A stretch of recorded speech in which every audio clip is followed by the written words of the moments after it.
আশা করি সবাই ভালো আছো। আজকে বলবো শেষ অবধি কী করে আমি মুম্বাইতে আমার থাকার জন্য ঘর খুঁজে পেলাম। আমার প্রথম অ্যাপার্টমেন্টটা একদমই পছন্দ হয়নি। তারপর আমি ওখান থেকে বেরিয়ে আরেকজন ব্রোকারকে ফোন করলাম।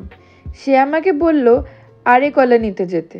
আমি আগেই গুগল ম্যাপসে দেখেছিলাম আরে কলোনিতে অনেক গ্রিনারি আছে, আর ওখানেই ফিল্ম সিটিও আছে। এটা শুনে তো আমার দারুণ লেগেছিল। মুম্বাই মানেই আমাদের মাথায় যা আসে ভিড়, বিল্ডিং, ট্রাফিক, কিন্তু আরে কলোনি যাওয়ার রাস্তায় আমার মনে হলো আমি যেন অন্য কোনো জায়গায় চলে এসেছি।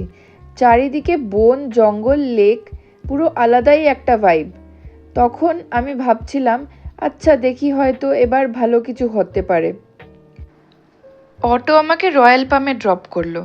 ব্রোকার ভাইয়া ওখানেই আমার জন্য ওয়েট করছিল। ওখানে পৌঁছে আমার মনে হলো কোনো হিল স্টেশনে চলে এসেছি। আপহিল রোড দিয়ে হেঁটে হেঁটে আমাদের অ্যাপার্টমেন্ট দেখতে যেতে হলো। আর সেখানে গিয়ে আমি যা দেখলাম, বিশাল বড় ফুললি ফার্নিশড অ্যাপার্টমেন্ট, কিন্তু পুরনো, রেন্টটাও বেশ কম, আর রুম থেকে ফিল্ম সিটি আর স্টুডিও দেখা যাচ্ছিল। এটা দেখে আমার এক্সাইটমেন্ট আলাদা লেভেলেরই চলে গেছিল। আমি তখন ভাবছি ওয়াও, এখানে থাকলে হয়তো শুটিং দেখতে পাবো, ফিল্ম স্টারদেরও দেখতে পারবো। তারপর কয়েকটা অ্যাপার্টমেন্ট আরও দেখলাম। অনেস্টলি ঘরগুলো আমার বেশ ভালোই লাগলো, কিন্তু ততক্ষণে একটু বিকেল হয়ে এসছে, আস্তে আস্তে অন্ধকার নামছিল।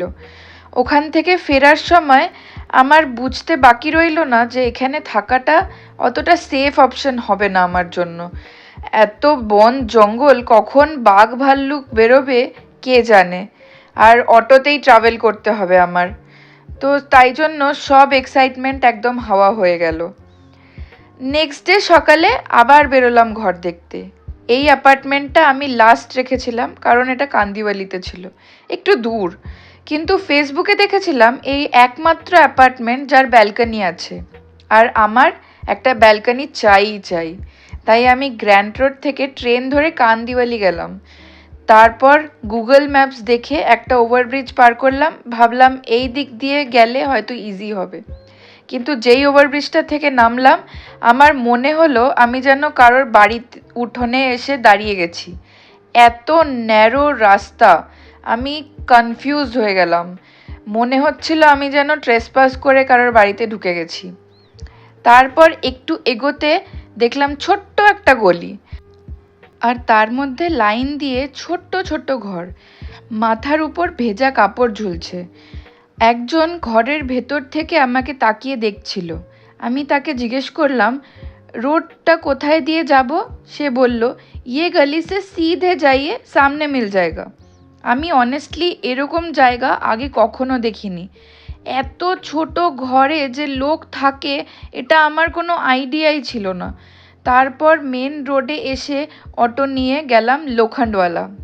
নামটা খুব চেনা চেনা লাগছে না? ঠিক ধরেছেন, কিন্তু এটা আন্ধেরির ফেমাস লোখণ্ডওয়ালা নয়, এটা কান্দিওয়ালি লোখণ্ডওয়ালা। এরিয়াটা আমার বেশ ভালো লাগলো। এটা একটা সোসাইটি ছিল। গেট দিয়ে এন্ট্রি করে ভেতরে ঢুকেই দেখলাম সামনে একটা গার্ডেন, ছোট একটা জিম, খুব পিসফুল। তারপর আমাকে ফার্স্ট ফ্লোরে হেচ ব্লকে নিয়ে গেল ঘর দেখাতে। আর আমি যখন দরজায় দাঁড়িয়ে ব্যালকনিতে দেখলাম সেখান থেকে বাইরে গ্রিন প্ল্যান্টস দেখা যাচ্ছে, ব্যাস ওই মুহূর্তেই আমি বুঝে গেলাম দিস ইজ ইট। আমি বেডরুমে গেলাম।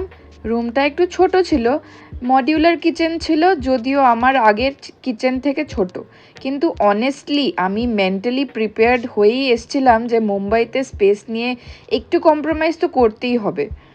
তারপর ওনারের সাথে কথা হলো, সব ফর্মালিটি কমপ্লিট করে ফাইনালি আমি ওই ঘরে মুভ করেছি। সত্যি বলতে ওই দিন আমি এত খুশি হয়েছিলাম, এত কিছু শুনেছিলাম মুম্বাইয়ের ব্যাপারে। মুম্বাইতে একটা ব্যালকনিওয়ালা ঘর পাওয়া তো কিছু কম অ্যাচিভমেন্ট নয়, তাই না? আজকে আমি বিনস পোস্ত, রুটি আর শসা স্যালাডে ছিল আমার লাঞ্চে। আমি আজকে সেটাই বানিয়েছিলাম। আশা করি সবার ভালো লেগেছে। Thank you.